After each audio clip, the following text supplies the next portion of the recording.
Welcome into Kickoff. It's the best hour of football talk every single Friday. We'll go around the NFL, talk about every team and every game, and we'll get local insight you can't get anywhere but right here at Locked On.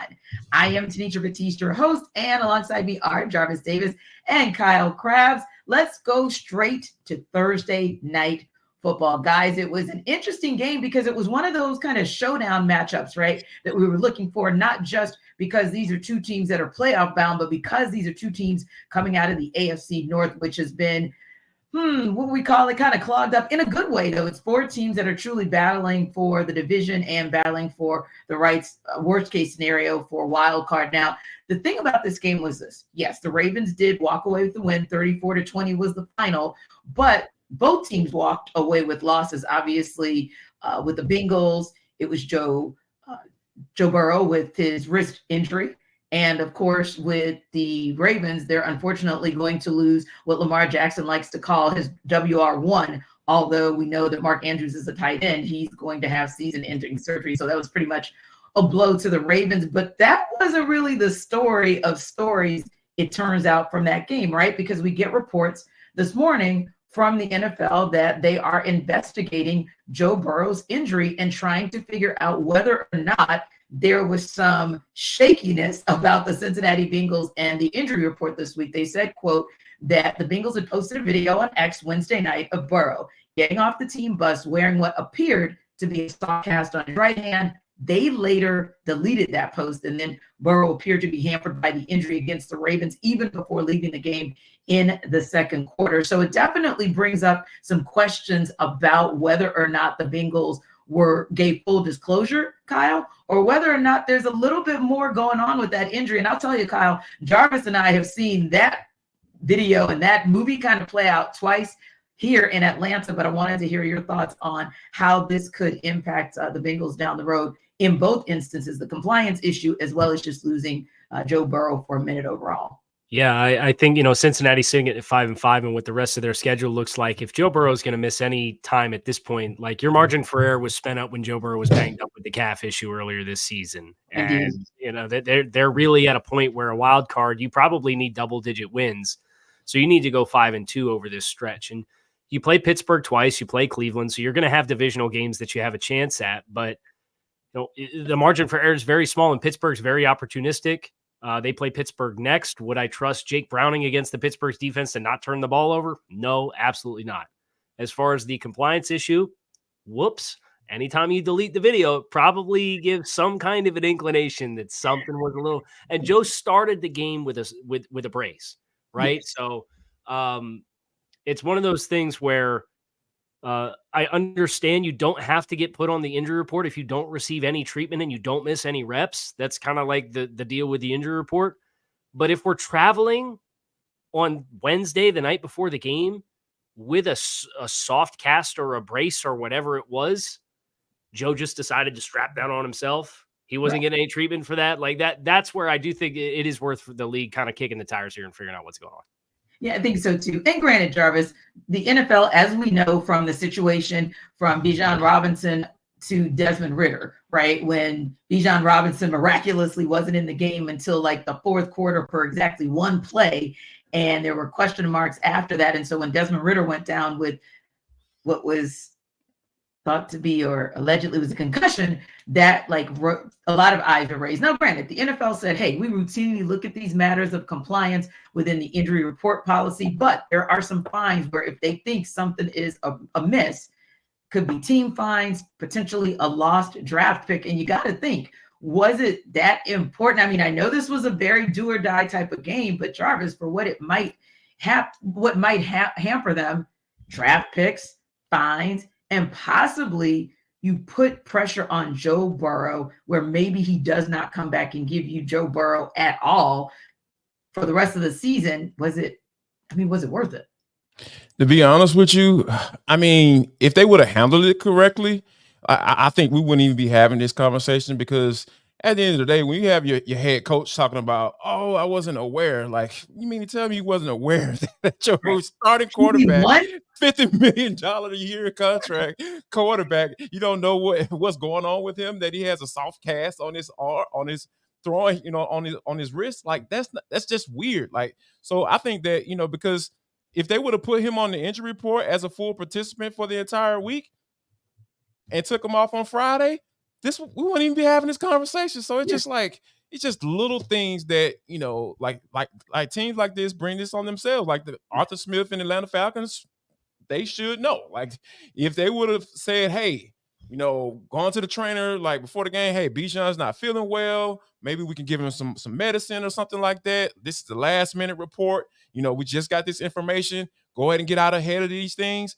Like that's how you handle that stuff. And I think that when you like Kyle said, if you deleting videos and stuff and hiding evidence and we'll know what video you talking about. Oh, I wasn't aware. Like that's when you look guilty. So yeah, of course. So I think that, they should handle these questions accordingly. Like, hey, we didn't handle this the right way, or let the NFL, let the investigation play out with the NFL and say, hey, y'all can come out shining and brag on, being in the right, like the Falcons did. So, but I think ultimately, when you have these type of situations, you just got to handle it correctly and get out of in front of it. And then, so you won't be looking crazy at the end of the day. Yeah, and don't get me wrong, fair is fair. The Steelers had this melee themselves, this little meltdown in 2019 where they didn't disclose properly, and Ben Roethlisberger got fined $75,000 and Mike Tomlin got fined $25,000. So we do know it happens, and sometimes it's like playing chess, not checkers. So we get that, but you got to think about maybe that ultimate cost if it does not work out your way. Like you said, worked in the favor of the Falcons. They pushed forward, but you never know how this one is going to play out. Now, the other interesting part of that as well is just like you mentioned, KC, it dropped Cincinnati down to 5-5. Baltimore improves to 8-3. Then you got the Steelers at 6-3. You got the Browns at 6-3. But you have a Browns team that while they're hosting the Steelers, they're going to do so without the services of one Deshaun Watson, who has officially been ruled out for the season because, of course, he had to have season-ending shoulder surgery. So does all of this kind of play into the hands of, and not to mention how it's going to impact Lamar Jackson with Mark Andrews being down for the count? And don't forget, Odell Beckham was questionable in his return too. How do all of these things kind of play out in the Steelers' favor, if at all? Pittsburgh's been a team that has just been super opportunistic. They don't overwhelm you in any capacity. They are very clunky offensively. They don't run a very exotic scheme. They don't dress stuff up. They get critiqued for running the same 5 concepts over and over and over again. And yet, lo and behold, they get a bunch of key turnovers. Now the schedule's breaking their way where you're talking about facing Dorian Thompson-Robinson this week and potentially facing Jake Browning next week. You're already 6-3. Baltimore getting banged up in the skill group. And, that was Pittsburgh won that game the first time that they played anyway, I think. So that was like the 17-10 game or whatever it was. Like Pittsburgh's schedule looks pretty favorable. And if you just look at the remaining strength of schedule that they have, it's middle of the pack, but they have some good breaks with the tougher teams on their schedules that starting quarterbacks not being in the game. I think Pittsburgh really has a chance to make a run here, if not the division, if Baltimore is able to take their injuries in stride, be the team that separates from the other 2 teams in the AFC North.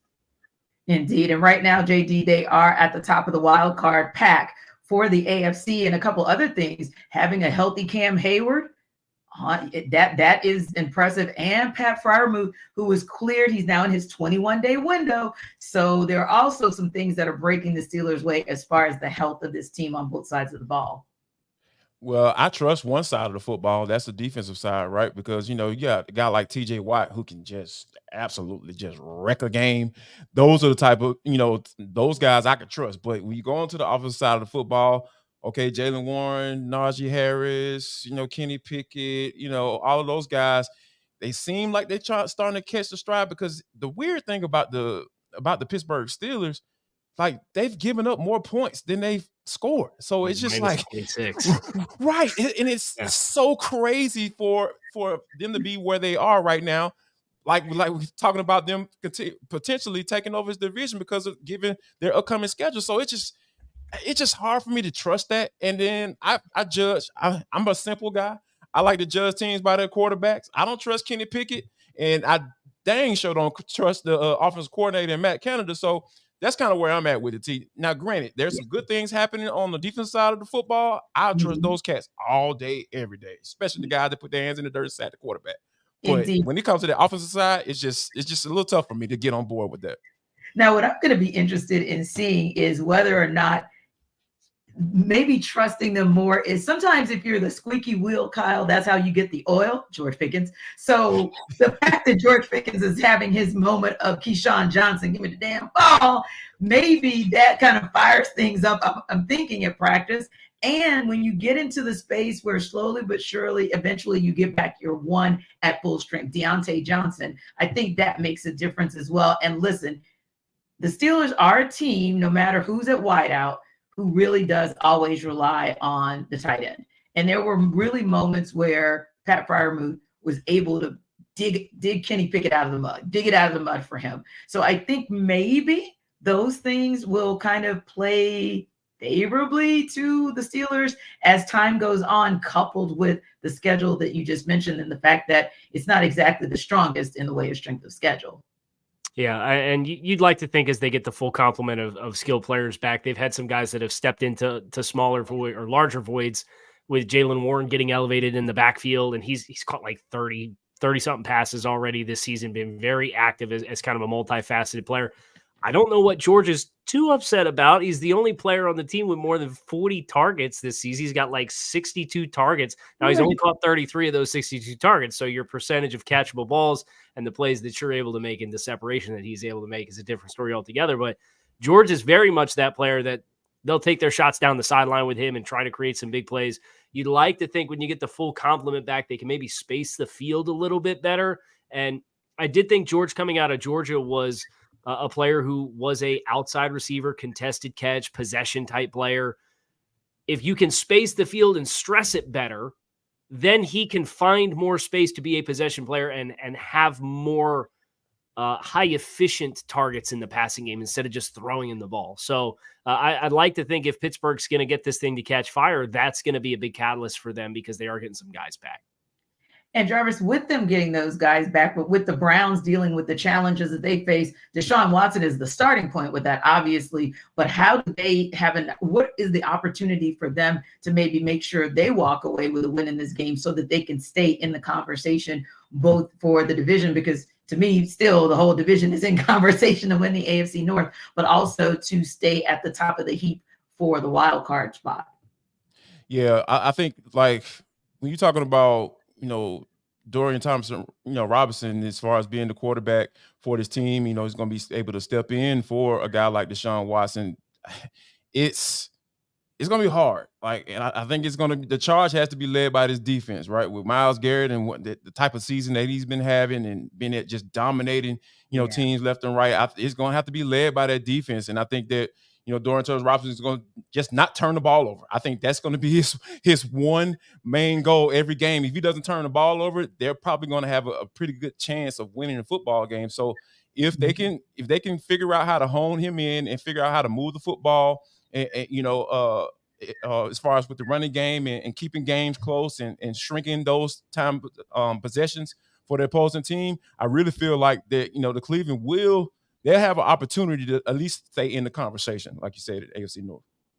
Right. And I think, too, when you have some veteran weapons, like especially David Njoku, that should help you out tremendously. Like, you don't have to be the perfect quarterback. You just, like you said, have to be efficient, make sure that you protect the ball, and then, just put your team in position because the defense is going to give you opportunities. Defense is going to give you opportunities to win. You just have to take advantage of those opportunities, I feel like. But yeah, that's going to be an interesting game because like you guys said, the Steelers are a conundrum. I mean, and probably those numbers are skewed by the fact that they got smoked a couple times, between 49ers and the Titans. So when you get smoked twice in 9 games, it kind of skews. But yeah, everything about that doesn't shock me when you say that, hey, teams have outscored them and somehow they're still 6-3. That's very much the Steelers' way because we stay middling. But anyway, it's almost time for a couple of teams that don't stay middling at all because they are always on top of their game. It is certainly the game that everybody has been waiting for, our game of the week between the Chiefs and Eagles. We're going to talk about it on the other side. But before we get into that, we have a quick word from Jarvis about Prize Picks.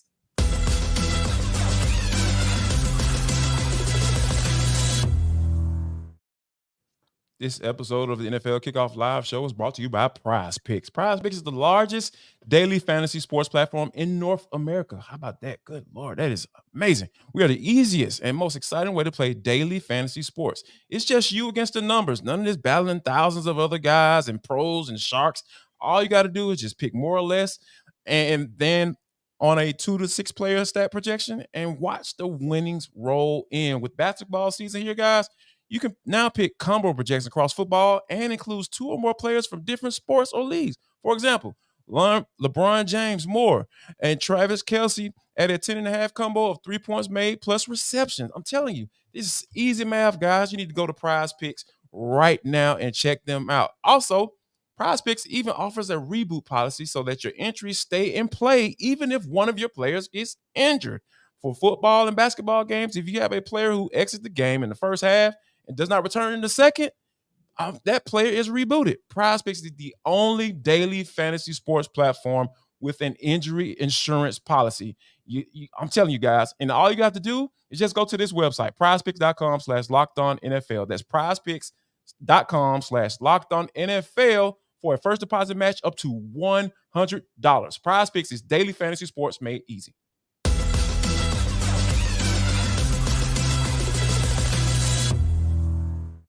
All right, guys, the day is finally here. We're walking into week 11 with a showdown of epic proportions. It is the Super Bowl rematch that we have all been waiting for between the Kansas City Chiefs and the Philadelphia Eagles. But before we talk about it here on the desk, I want to go to Chris Clark of Locked On Chiefs and Gino Camilleri of Locked On Eagles to preview this marquee matchup.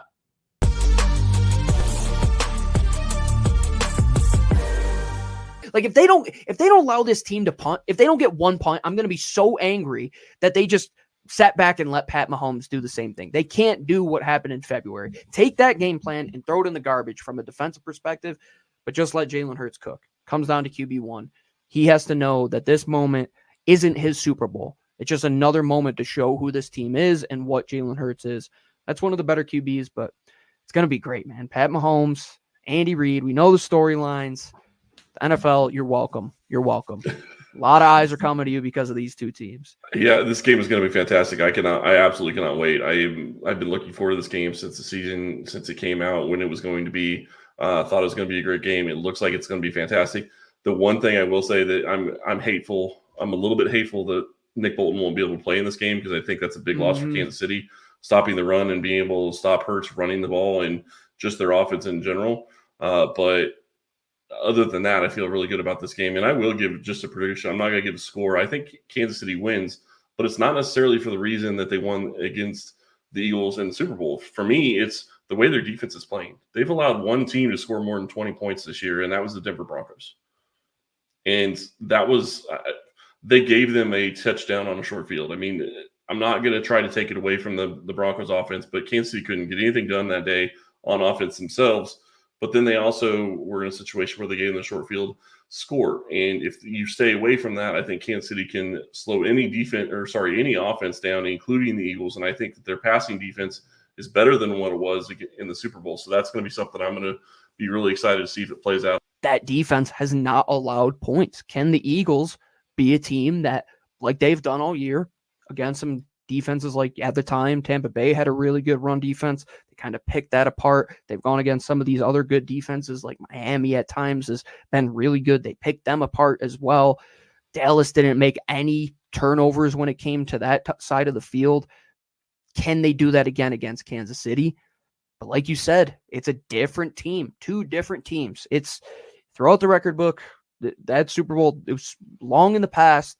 These teams have come a long way. They've changed a lot in terms of personnel. The Eagles, in terms of coaching staff, they don't have the same offensive coordinator or defensive coordinator, but it's going to be what team just can win in the X's and O's. Who's going to be the chess master of this game? That's what it's going to boil down to. I've said that a lot, what it boils down to. That's the epitome of this game. And Monday night should be good.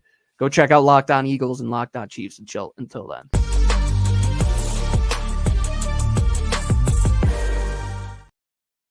All right, guys, they didn't make any bold predictions per se, but Jarvis Chris did say he would give the win to Kansas City, but he said he'd give it to him for a different reason, not necessarily the way in which they beat the Eagles in the Super Bowl. Do you agree? Is there, obviously there's a path to winning for either one of these teams because it's pretty much even going in, but is this a Chiefs team that can beat the Eagles but beat them in a different way? Wow. Oh, that's a good question. I mean, because personally, I really feel like this is going to come down to the offensive line and defensive line play. And I'm a huge fan of Philadelphia's on both sides of the football. So I do see a path for the Kansas City Chiefs to get in there and win this game, obviously. Right. You know, Travis Kelce, you know, and Patrick Mahomes get off. We know what that combination can do once they get rolling. However, I really feel like this is a game that I think this A.J. Brown and Jalen Hurts connection is really been taking on a life of its own, right? So I think that's going to be something that's going to – and then making sure that I see some call quarterback runs for Jalen Hurts. And I think that's because that's a numbers game, right, when you're talking about doing that. And I think they're going to be able to take advantage of that front for the Kansas City Chiefs. So right now, I do see a path. But I think the Philadelphia Eagles offensive line and defensive line are going to be able to kind of come out on top on this one.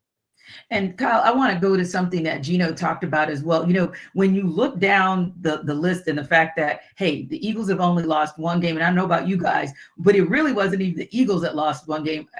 I feel like it was Jalen Hurts that lost one game against the Jets because he just kept, it was like a self-implosion, self-inflicting wound after wound. And it's interesting because Gino was saying how with Jalen, just don't do too much, right? Just be who Jalen is. And you have an opportunity there in the absence of a Nick Bolton to be able to take advantage of that. And like Jarvis said, maybe some design run plays for him. But again, I think, and Kyle, just want to get your input on that. Is that also a path to the Eagles winning? In large part, it hinges on Jalen Hurts and whether or not he's just Jalen Hurts and he doesn't try to do too much. Yeah, I think Jalen Hurts has to protect the football in this game. Obviously, that was what you alluded to, Tanitra, where they had the ball and the lead in the final 2 minutes against the Jets, and he threw like the worst pick of the day with the last one, and they ran it all the way back inside the red zone and ended up scoring the game-winning points there. But I just look at, as somebody whose favorite team has lost to both of these teams in the last month, I have pretty good perspective on both these teams. I think Philadelphia is a much more complete football team than what Kansas City is. Where you think about Kansas City offensively, they're really good with the interior trio on the offensive line, but those two new offensive tackles that they brought in have not performed to standard between Donovan Smith and Jawan Taylor. And that Philly pass rush with all of these guys on the edge and Josh Sweat. And they have Nakobe. We can start and stop with that. I know Jarvis is always chomping at the bit, but I hear you guys. Hassan Reddick. Yeah, Hassan Reddick was the one whose name I was blanking on. Oh, yeah. One I think the recipe really is a problem for Kansas City's tackles because he is such a different kind of rusher. You know, if you got guys in tight alignments and you're going to rush them and you want to challenge them with speed to power, that's a little bit more, two bighorn sheep going at it. But Hassan Reddick, with his versatility and moving around, is really a problem for those offensive tackles. And then Philadelphia, you're answering the questions for what Kansas City has without Nick Bolton. You have Chris Jones in the middle, and they've got good players with the rest of the group up front, but it's not the wave after wave like Philadelphia has on their front. So I just think, yes, the pathway for Philadelphia winning includes Jalen Hurts taking care of the ball, but I think Philadelphia has exponentially more pathways to winning because of the other talent that they have in the other areas of both of these respective rosters. And I think that's a great point that Kyle makes, Jarvis, the fact that these are also two teams that are not the same as the teams that played in the Super Bowl. And it makes you think like, okay, well, both of the teams were aggressive and both of them reloaded in the offseason and free agency. They made some moves, but it does appear that for the moves that the Eagles made both in free agency, in the draft class, they've even made some aggressive moves within the season, like towards the trade deadline, to put themselves in position to be that team that comes out of the NFC, right? To potentially play that rematch for the Chiefs. But let me ask you this question. Part one and part two, and then Kyle, I want you to weigh in on that as well. But Jarvis, first do you see that it's going to be the Eagles and the Chiefs as a rematch, or B, if not, then who comes out of the AFC to play the Eagles, or who comes out of the NFC to play the Chiefs? Well, to be honest with you, I think there are only really two other Super Bowl contenders in the NFC that I feel like they can challenge the Eagles. That's the Lions and the San Francisco 49ers. Those are probably the two most consistent teams that I've watched. I haven't put my eyeballs on this year. I know people want to throw the Cowboys in there. I almost thought made them an honorable mention, but I just don't trust them. I don't. Yeah. And I stay away. them, so here's that. Yeah, I shouldn't, right? I know you probably say, agree with me on that one. But Yes. I think that when you talk about those type of teams, and as far as the AFC side, right? That's the one. Like we talked about 2 6-3 teams that in the Steelers and the Browns, they were like, oh no, necessarily. And then you got the Dolphins with Kyle Crabb. Kyle talked about his favorite team, the Dolphins. Yeah, they look really good, but against teams that are just as good, or if not better, they haven't looked all that great. So I put them as an honorable mention. That leaves one team in the AFC really competing with the Chiefs, I feel, and that's the Baltimore Ravens. And even they've had their issues, especially within the fourth quarter of games. So I think that, yes, to answer your question, yes, I feel like this could be a Super Bowl, another Super Bowl preview, and we can see these same two teams playing in February. Indeed. And Kyle, what about you? Do you think that these are the two teams that we see are going to have a rematch or a clash come February? And if not, who is in the way of the Eagles? Who's in the way of the Chiefs getting back there, in your opinion? So I think these two teams are on the inside track. And one of the big reasons why is, aside of the fact that they're already at the top of their respective conferences as we go into week 11, they're also each in the bottom 8 in remaining strength of schedule for win percentage of teams that they have left to play. Now, there's some teams that have some really soft schedules that might make an interesting run as far as winning enough games. And if Kansas City were to, at 2 losses, drop 2 games, maybe they don't end up as the number 1 seed. And we've seen just how frequently they've had success in the postseason because the playoffs run through Arrowhead, right? So I think that's kind of the determining factor for me. If you told me Kansas City ends up with the 1 seed again, I'd be very inclined to pick them. And I do think Philadelphia is in kind of a class of their own in the NFC, just because while there have been teams that are similar with record, I don't think Philly's played close to their best football yet.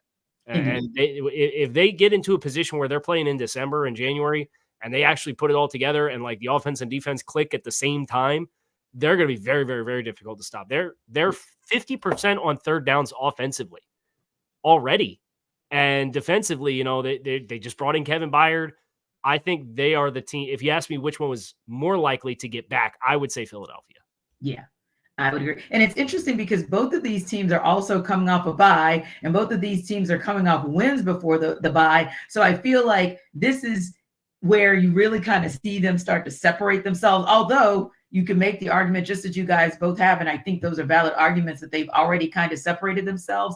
But kind of what do you look for, Jarvis, in the back half of the season from the Chiefs to say, yeah, I definitely see from how the Chiefs are playing that team is the one that I'm going to see come February?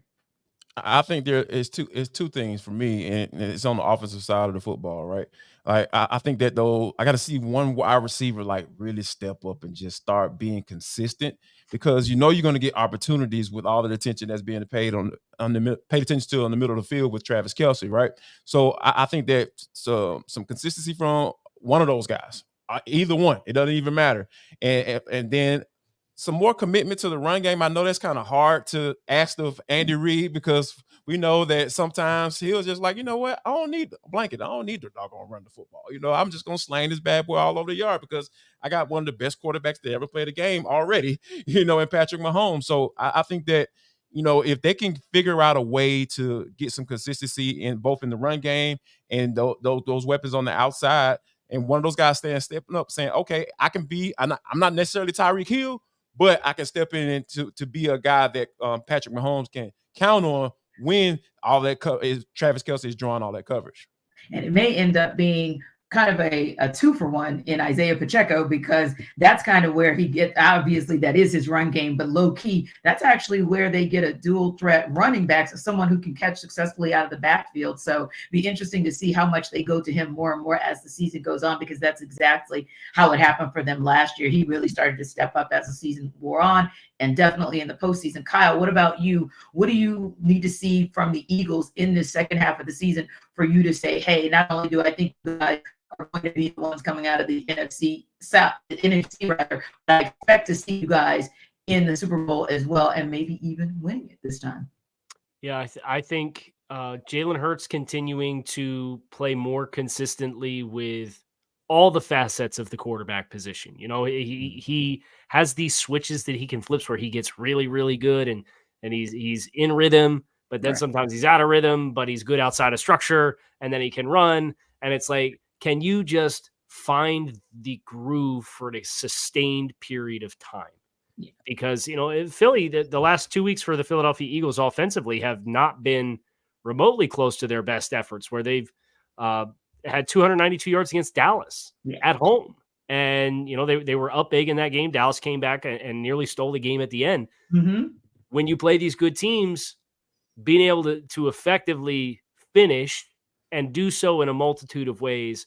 And it's tough because they lost Dallas Goedert for an extended period of time he has a broken arm, but we should expect to see him back by the postseason. Mm-hmm. So for Philly, it's don't let this 5-game stretch of your schedule trip you up either, because they are at Kansas City, Buffalo Bills, San Francisco 49ers, at Dallas Cowboys, at Seattle. They got a really, really tight stretch here. You go 3-2 or better in that stretch, though, I think you're going to put yourself in position to really bring this thing home.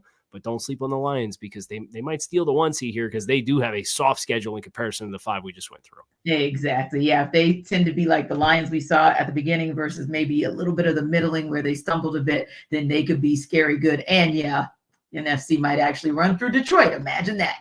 Anyway, as we prepare for the NFL week with Sell Me Why, here's Jarvis to sell you rather on DoorDash.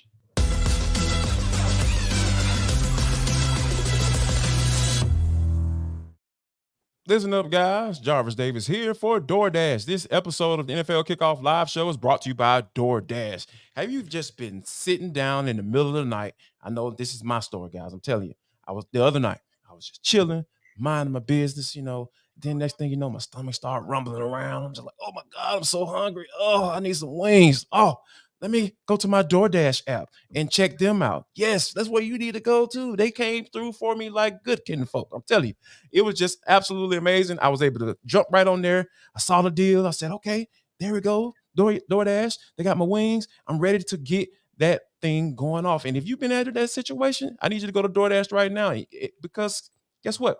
You can be able to get 50% out up to a $10 value when you spend $15 or more on your first order. When you download the DoorDash app and enter code LOCK23. Yes, code LOCK23. Subject to change, terms apply. And I'm telling you guys, when you're talking about rooting for your team on an empty stomach, why would you do that? That is just so ridiculous. I need you to score football season's best deal on groceries, restaurants, and retail and more, because you can get groceries.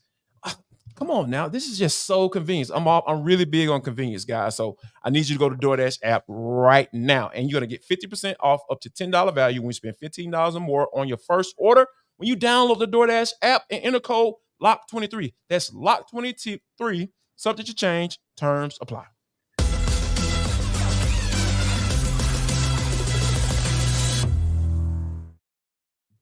All right, guys, the Tennessee Titans are traveling to Jacksonville to take on the current AFC South leaders in the Jaguars. The Titans are 7-point underdogs in that game. Here's Tyler Rowland of Locked On Titans to tell us why the Titans might cover that spread. The Tennessee Titans need a miracle if they're going to defeat the Jacksonville Jaguars on the road in Week 11. My name's Tyler Rowland, host of the Locked On Titans podcast.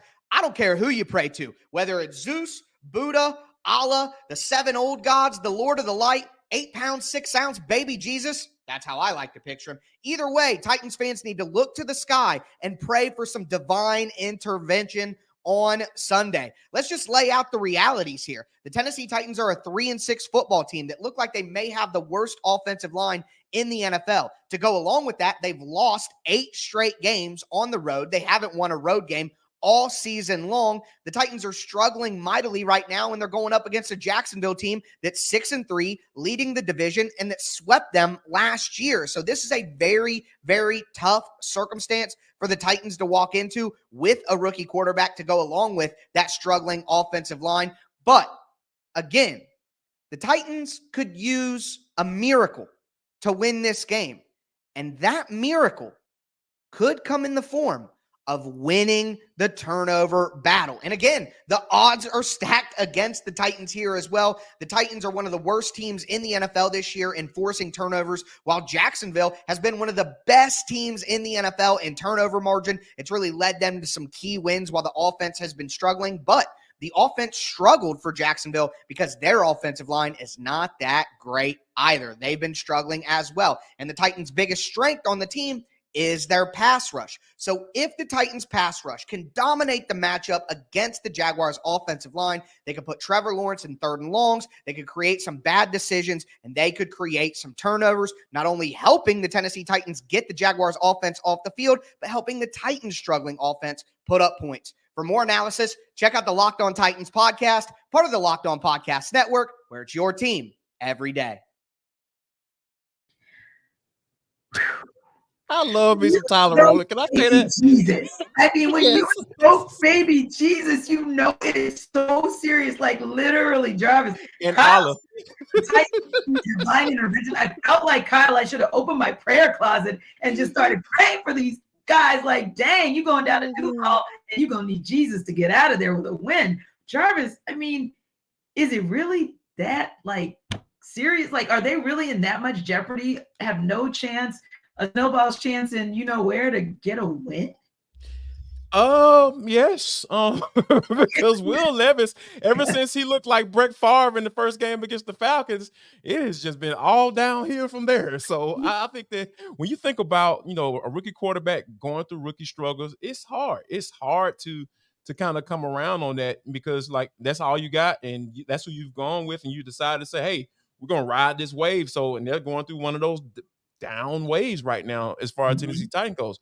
However, there is a little light, T, because the Jacksonville Jaguars got their butts kicked last week against the San Francisco 49ers at home. And there are people now questioning whether or not Trevor Lawrence is the guy because, you know, Jacksonville has been bad for quite some time and people just want to be optimistic about their team down there in Duval. But it just seems like every now and then these things come to light. These little insufficiencies as far as being a face of the franchise type quarterback, they just came to light last week. So I think that, you know, I think ultimately Jacksonville gets the win because, you know, that was embarrassing last week. But like that's not to say that the Jacksonville Jaguars can put out a stinker because they are very more than capable of doing that. Indeed. Now, Kyle, you know, Will Levis, yes, he looked all world when he came back. But then again, every quarterback who starts his first game of the season against the Falcons looks like all world. So Will Levis has now come back down to earth. But is there an opportunity here for him to maybe reset himself and maybe help to reset that Titans offense and not just give the Jaguars a run for their money, but maybe even sneak a win out there? Well, I'll say this. If that was your sales pitch for why you were selling us on Jacksonville covering the spread, right? I got a few more things written down for whenever you're talking to whatever football god or other god that you pray to for these Tennessee Titans. They average 3 trips to the red zone per game and average 1 for 3 getting into the red zone per game through 9 games this season. 31% of red zone trips get into the end zone. That is 31st in the league. They are about 33% on third down offensively. So you're playing behind the sticks. You're getting into the red zone when the field is compressed and you can't score touchdowns. You have a terrible offensive line with a run-first identity. Wow, what an inspiring concoction and formula this is for the Tennessee Titans. And oh, by the way, who is the number 1 team in the NFL in turnovers defensively? The Jacksonville Jaguars. So if your sales pitch is go against the number 1 turnover defense in the league and win the turnover battle, bless you. It ain't going to happen. Now, you know, speaking of a turnover battle that could be won, that might be the Jets' pathway to beating the Bills after what we saw out of Josh Allen earlier this week. This is a week 1 rematch for these two teams. It's going down in Buffalo, and John Butchko of Locked On Jets is going to sell us why the Jets can cover as 7-point underdogs. I'm John Butchko, the host of Locked On Jets.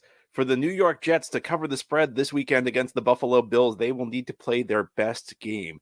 That means generating a lot more offense. The Jets have gone almost 3 full games without a touchdown. The situation's even more dire than that. You'd have to go back to week 4 against the Kansas City Chiefs to find the last time the Jets had a multi-play touchdown drive. Every touchdown they've had since then has either been on defense or on a one-play drive where Breece Hall broke a big play. The Jets need somebody to step up on offense. At this point in time, really the only way they can generate offense is Garrett Wilson with a chain-moving reception or Breece Hall hitting a home run either on a carry or a reception. Somebody like Xavier Gipson, a rookie, undrafted rookie wide receiver, or Izzy Abanikanda, a rookie running back who should take on a bigger role after the team cut Michael Carter, needs to step up. On the other side of the ball, the Jets just need to keep doing what they're doing. They have one of the best defenses in the NFL, and this has always been a good matchup for them. The last 2 years, there's been no defense that's given Josh Allen bigger problems. The Jets defense stylistically plays into Allen's weaknesses because they're willing to allow short gains. They're willing to allow the 3, 4, 5 yard reception. They dare quarterbacks to try and throw the ball into heavy coverage. And Allen has obliged. He's turned the ball over 4 times when these teams played week 1. And after the Jets keep it close, it comes down to special teams. The Jets have had arguably the best special teams unit in the NFL this season. Thomas Morstead, the punter, and Greg Zuerlein have both been great. And the first time these teams met this season, week 1, the Jets won the game in overtime on a punt return touchdown by Xavier Gipson. If the Jets are going to cover, again, they're going to have to play well in all 3 phases. They're going to have to play their best game. Even though the Bills are struggling, they are the more talented team. They're a team that's, as much as they may have issues, they're playing at a higher level than the Jets right now. It's going to take a lot for the Jets to cover in this game.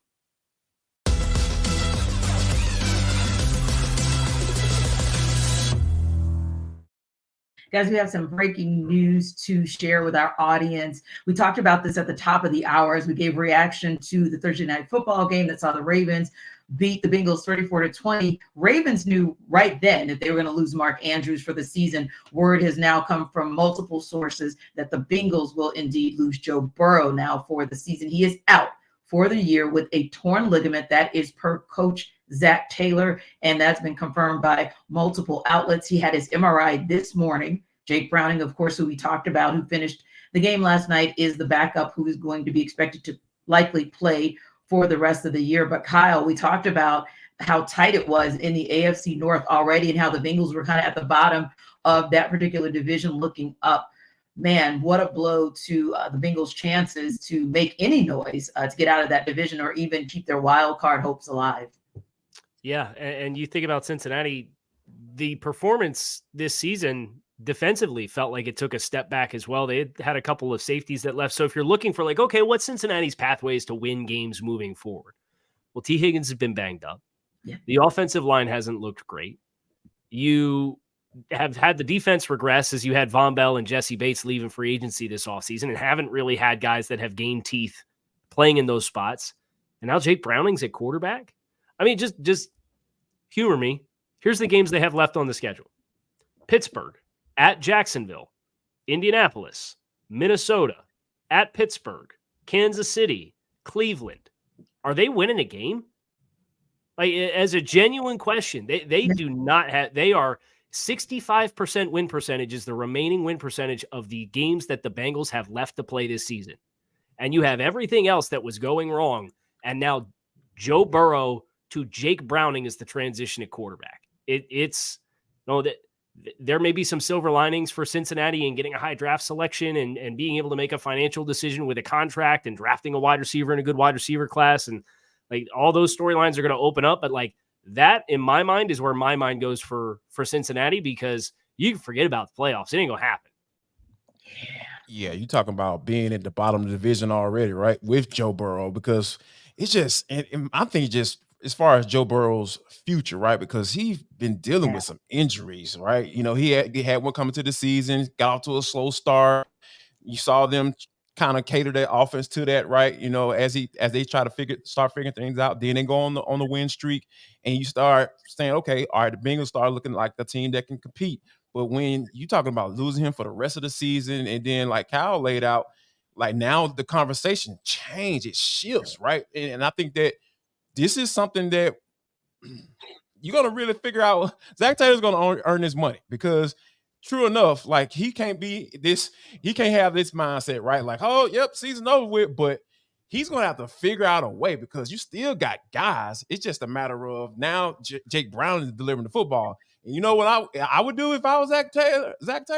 I would be having him turn around with his back facing to the defense, handing off to Joe Mixon, and I'm throwing to Joe Mixon. We're going to figure out a way to bleed every bit of talent and juice that we can get out of Joe Mixon, and then figure out a way to get the ball to Jamar Chase at some point. So, yeah, this is – now, Grant, it doesn't look good, and they're going to stay at the bottom of this AFC North division.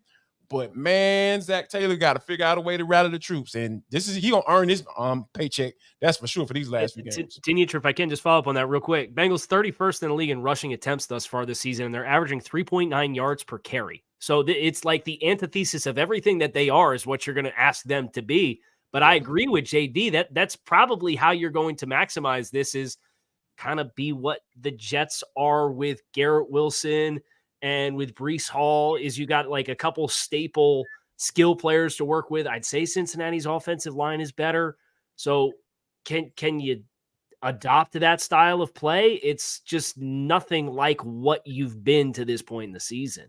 Yeah. And I think you guys make a great point as well. And I want to talk a little bit about just actually the QB challenges overall, because I believe this last Sunday was the first time that there were 10 rookies who started. So it's a little bit disconcerting in what you're seeing happening under center throughout the league. But I also wanted to go back to something, Jarvis, that you mentioned, which was you got to this 5-5 because Joe Burrow was banged up to start the season. So that's been a challenge. And like you said, also, Kyle, you look at T. Higgins, and T. Higgins has just not been himself. And we've yet to see him to come back and be himself. But if you look at Joe Burrow from the time he entered the league in 2020 to now, 10 games in 2020, 16 and 21 and 22, but then he's going to end this season again with just 10 games. And in those 16 in the 2 seasons that were sandwiched between the first and the current, let's not forget that he was playing banged up football then. And it does kind of speak to, like you said,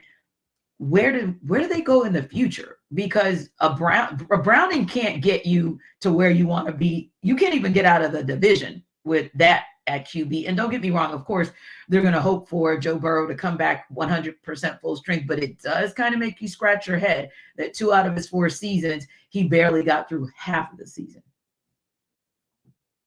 I think some of that comes back to sacks taken too, where he took 32 sacks in the games. In one of the games, the one that got him to the Super Bowl, poor guy. Right. Yeah. I mean, he led the league in sacks taken in 2021, one of the games where he played 16 games, and then he had, appendicitis at the start of training camp in 2022. The good news is you only got 1 appendix, right? So like that one's done and over with. You won't got to worry about that injury again. But it's Tanisha, I'm glad you mentioned all of the quarterbacks across the league that have been getting injured too, because you think about kind of stylistically the changes of defenses across the league, and we're playing a lot more 2 high safety shells and trying to force more methodical drives as compared to explosive plays. And what moves the needle for everybody in those situations? It's guys at quarterback who can get off script, extend plays, get outside the pocket, whether they run to throw or run to run. But those instances expose you to more hits. It exposes you to more precarious situations. So think about the old guard, Drew Brees, Tom Brady. How'd they play 16, 18, 20 years? Yeah. Whatever Tom ended up playing. They'll throw the check down. They don't care. They say, I'm going to throw it to the back 3 yards, and he's going to run for 5, and we're going to get 8 yards, and it's going to be 2nd and 2, and life is good. So I can't help but wonder about that trend of coveting outside of structure athlete quarterbacks, and a lot of the athletic quarterbacks, they don't get hurt when they're running because they are allowed to be ball carriers. It's when you get outside the pocket or you extending within the pocket and passing to look for big plays downfield that I'd be very interested to see if there's any trends there as far as why you're seeing some of these quarterbacks get hurt, and we're seeing the number of quarterbacks that are starting really start to inflate. Indeed. And you think about a quarterback in Matt Ryan, who with the Falcons across his entire career, all of 3 games missed, and not all 3 were injury One was a decision, coach's decision, and I think 2 of those were indeed for injury, and one of those didn't come until his very last season with the Falcons. So yeah, there's some good points to that, Kyle, where maybe coaches are going to have to start looking at, yes, the mobile QB is the QB of the future, but how do we extend the life of that mobile QB? Now, listen, it's almost time for our fantasy football focus. So while we're on that subject, of course, with individual player performances, we're going to dig into it in a second with our girl, Michelle Majuk. But first, Jarvis is going to tell you guys about Prize Picks.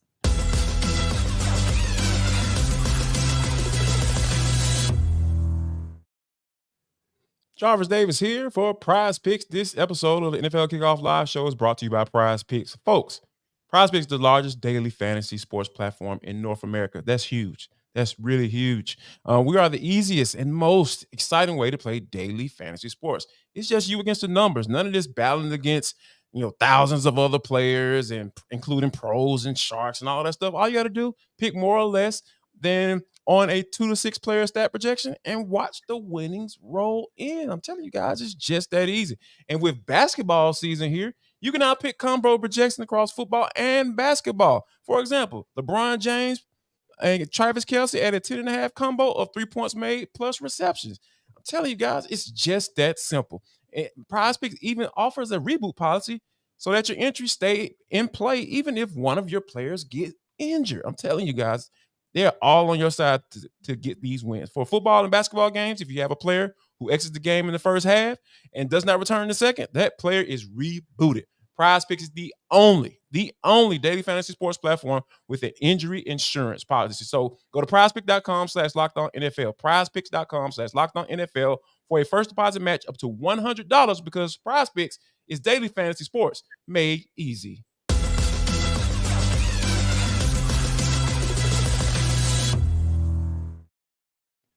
Fantasy football trade deadlines are here, and our Locked On Fantasy Football host, Michelle Majuk, has 3 players you should consider trading away before it's too late.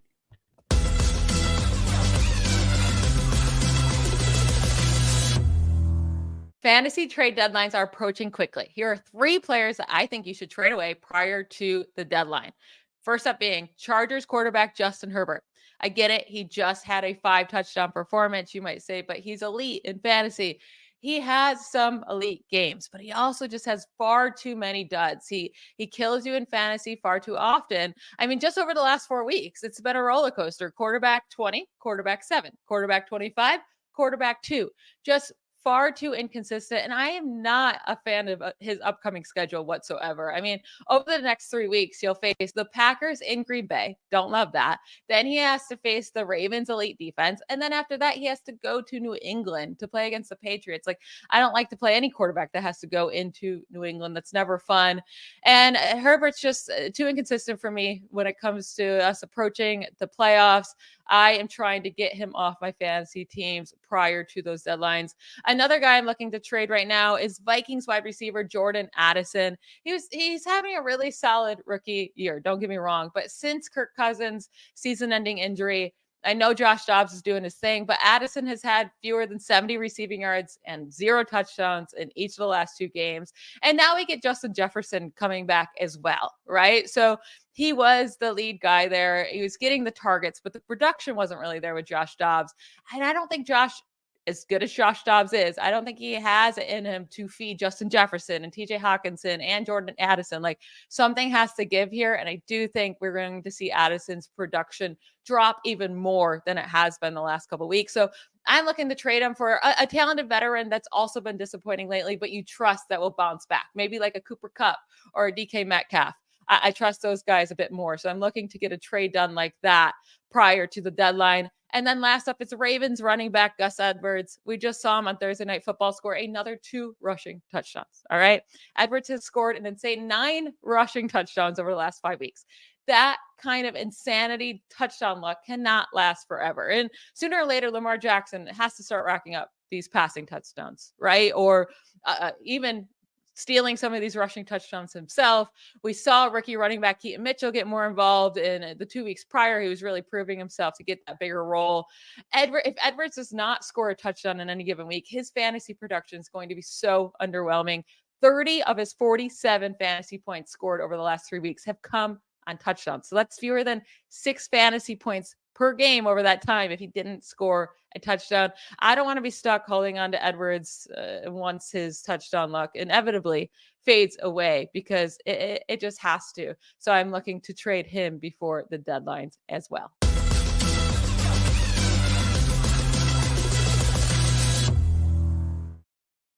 All right, so Kyle, Michelle said she wants to part ways with Justin Herbert and Jordan Addison. If he's on your team, he's got to go. Trade him or keep him? I'm inclined to agree with Jordan Addison just because I don't know how high the Pastronaut buzz is going to go with Joshua Dobbs and him coming in there and balling out. Like, how sustainable is that? What is that going to look like when Justin Jefferson comes back? I think there is just a little bit too much unknown there to know what the volume is going to look like to really trust Jordan Addison. So if you get a sell high opportunity, I would take that one for sure. From a quarterback perspective, I think if the Chargers are going to get this done, they're going to have to lean into Justin Herbert, and he's going to have big games. So they're in the thick of the playoff race. But I think if I cross-reference where they're at as a football team with what the defense looks like, so what you're going to have to do offensively to win games, to be able to get into the playoff conversation, actually get a playoff berth, I think it sets up well for Herbert to have to do it. So you'd have to really give me the moon for me to want to trade Herbert. Yeah, and I think it would be doable because we saw what the Packers, I guess I'm going to say, didn't do to the Steelers, and that's why the Steelers won that game. How about you, Jarvis? Do you trade him or do you keep Herbert and or Addison? To be honest with you, I'm in favor of keeping Justin Herbert because, like you said, with the shakiness of the defense, and them saying, "Hey, here's the ball," with Kellen Moore being the offensive coordinator out there with the Chargers. Yeah, he's definitely inclined to throw the rock. So I think that they're going to be put in situations where he's going to have to throw the ball. And I think that, I know a lot of people are kind of turned off by Justin Herbert and starting to question his acumen as a quarterback, a face of the franchise. But he can sling it. He can still sling it. So I think just from a fantasy perspective, yeah, I think that kind of works. So I would stick around with Justin Herbert unless I just get a crazy, ridiculous deal that that I have to accept. But yeah, as far as Jordan Addison goes, I think you don't know what Justin Jefferson with him potentially coming back and everything like that. And I think that Dobbs has a really nice connection with TJ Hockenson. He's been playing really well as of late. So yeah, I probably would trade Jordan Addison to see what I can get back in return.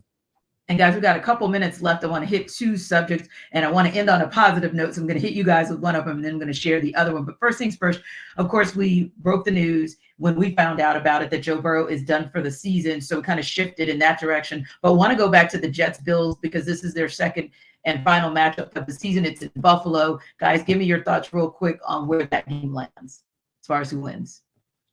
I think Buffalo gets it done at home. Jets just the for as depressing as Tyler sell me why it was for the Titans, I'm listening to John go through the Jets litany of haven't had a multi-play touchdown drive since the Chiefs game in week 5. It's like, holy cow. And we call the football gods and these guys too and get a little fortune coming their way. So I think Buffalo, they sent a message, I think, to that football team with the firing of the offensive coordinator, whether he was the most culpable of the issues going on with that team or not. Big time wake up call when somebody loses their job, though. And I think the Bills are too talented to keep doing what they've been doing. And I think they get that one done against the Jets. Jarvis, Bills done back in Buffalo? Yeah, I got Bills getting it done because, like you said, even though Josh Allen is he's leading the charge with turning the ball over, I just think Zach Wilson, he doesn't do anything for me, and I don't see the Jets defense scoring 3 touchdowns. So yeah, that's where I'm at with it. Yeah, Bills win this one. Right. That may be where it begins and ends, right? One more good note that I want to wrap up with, guys, since we've had so much bad news, especially on the QB front this weekend. Just got word that Justin Fields and Khalil Herbert are both activated. Of course, Khalil Herbert, the running back for the Bears, but Justin Fields activated. So hopefully looks like he will be in the game come Sunday. Bears with a critical game at the Lions, and critical for the Lions as well so that they can keep winning and keep on track with the Eagles.